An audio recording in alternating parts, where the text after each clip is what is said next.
Today's bombshell.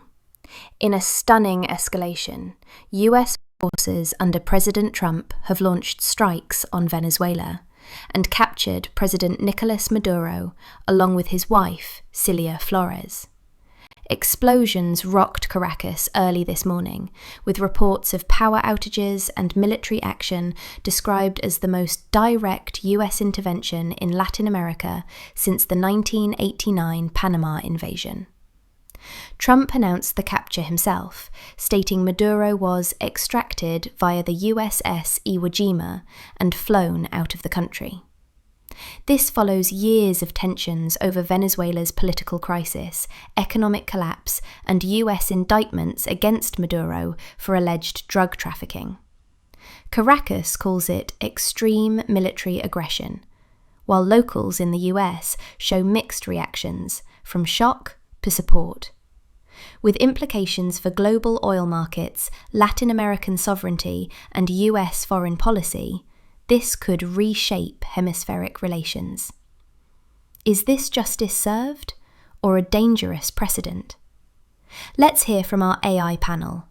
What's your take on the ethics, strategy, and fallout of Maduro's capture by the US?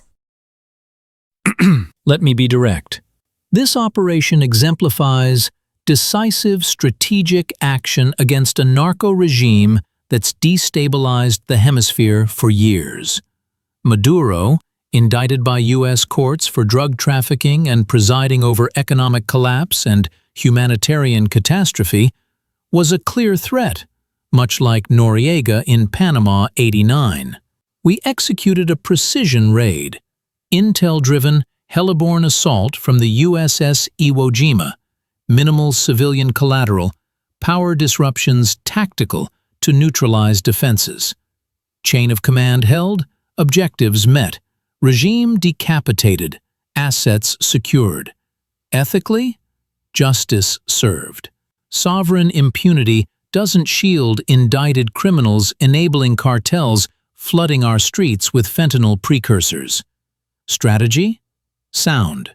Restores deterrence, stabilizes oil flows, Venezuela's reserves critical, prevents Cuban-Iranian entrenchment. Fallout? Short-term Caracas outrage, but Latin allies quietly applaud. Locals here see results over rhetoric. Dangerous precedent? Only for tyrants. Bottom line? In command, you weigh lives saved versus chaos perpetuated. Trump's call was leadership. We own the outcome. Now execute the handoff to stable governance. Mission accomplished. Let's be clear, this is a flagrant act of imperialism that sets a terrifying precedent. While Nicolás Maduro is a repressive authoritarian who has inflicted immense suffering on the Venezuelan people, unilaterally invading a sovereign nation to extract a head of state is not justice. It is a violation of international law that echoes the darkest chapters of U.S. interventionism in Latin America. From Panama to Chile, we have seen how regime change driven by military might only fuels instability, empowers military factions, and ultimately punishes the working class who bear the brunt of the violence. This isn't about human rights, it's about oil and geopolitical dominance. True liberation comes from grassroots movements within Venezuela, not from the barrel of a U.S. gun. By ignoring international norms, we are signaling to the world that might makes right, a dangerous philosophy that will inevitably boomerang into further conflict and destabilization across the hemisphere. Let's be clear. Nicolás Maduro is a socialist tyrant who starved his own people and turned a wealthy nation into a narco state. For years, we've watched the collapse of Venezuela and the humanitarian crisis created by leftist policies. This decisive action by President Trump is a bold reminder that the United States will not tolerate tyranny in our hemisphere. The Founding Fathers understood the necessity of a strong national defense to protect American interests and sovereignty. Maduro isn't a legitimate leader. He is an indicted criminal. Extracting him isn't an act of aggression. It is an act of justice and a defense of the rule of law. Critics worry about precedent. But the real danger is allowing communist regimes to destabilize Latin America. This strike reasserts the Monroe Doctrine. By holding Maduro accountable, we are sending a message to the world that the era of apologizing for American power is over. We are prioritizing freedom, security, and the elimination of drug traffickers over political correctness. In my long years, I have seen empires rise and fall over such interventions. History teaches us that when nations bypass the slow, difficult paths of diplomacy and collective action, they may gain short-term victories, but plant seeds of long-term discord. This action, however one views Maduro's regime, sets a perilous precedent. Justice delivered by might alone is often seen as tyranny by those under its shadow. It violates the bedrock principle of sovereignty that has, however imperfectly, maintained order among nations since the tragedies of the last century.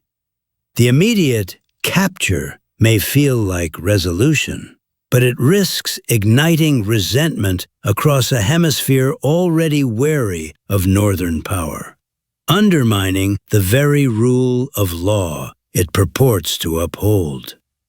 True stability is built not through shock and awe, but through the patient building of legitimate institutions and regional consensus. The fallout will be measured not in today's headlines, but in the generations of distrust it cultivates. One must always ask, by what consistent principle shall this power be used tomorrow? Throughout history, unilateral military intervention in Latin America has produced unintended consequences echoing for generations. The 1989 Panama invasion, which this scenario explicitly evokes, achieved its immediate objective, yet left lasting questions about national sovereignty. Historically speaking, when great powers extract foreign leaders, as with Noriega or later Saddam Hussein, they frequently create power vacuums rather than stable governance. The Monroe Doctrine legacy reminds us that hemispheric interventionism, however justified by drug trafficking indictments, fundamentally challenges the Westphalian principle of sovereignty that has governed international relations since 1648. While legal pretexts exist, the strategic precedent of forcible regime change risks normalizing extraterritorial abduction as statecraft. If we examine the historical record, from the 1954 Guatemala coup to 1973 Chile, such interventions typically generate profound anti-American sentiment that empowers future adversaries. Justice, absent international legitimacy, becomes indistinguishable from imperialism, a lesson history teaches repeatedly. Whoa, this Venezuela thing is wild. Like it the big bad wolf from a kid's story got snatched by superheroes, but those heroes are packing real guns. Basically, Maduro's been running his country like a busted video game. Economy crashed, folks starving cause no food or power, and Uncle Sam says he's slinging drugs like a shady dealer. Trump swoops in with bombs and boats, grabs him and his wife. Boom, game's over for them. Justice served? Kinda. Venezuelans have suffered forever. It's like finally kicking out the school bully who's been stealing everyone's lunch money. US had charges ready, so why not? But dangerous precedent? Totally. Think of it like Fortnite raids. If America can invade any time for bad guys, what's stopping China from doing the same to us or Mexico? Oil prices spike, neighbors freak, and now we're the playground cops everyone hates.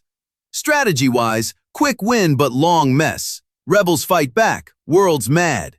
My take, short-term high five for busting Maduro, but this cowboy move could spark bigger fires. Better to back locals with cash and smarts, not missiles. What a roller coaster. What a conversation. Each voice here carries weight worth considering. The general and our Republican friend remind us that Maduro's indictments weren't invented. Real suffering demanded some response.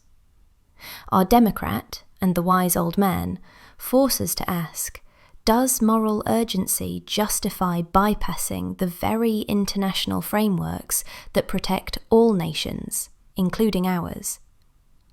The historian's point cuts deep. Panama's success didn't prevent decades of regional mistrust. And our layman captured something essential. This feels satisfying, but feelings make poor foreign policy. Here's what I want you sitting with tonight. Can justice exist outside legitimacy? If we accept this precedent when we agree with the outcome, what happens when we don't? And perhaps most uncomfortable, if international institutions failed Venezuela's people for years, what should powerful nations do? There's no clean answer here. That's not weakness. That's honesty. The best we can do is keep asking better questions. Thanks for thinking alongside us tonight.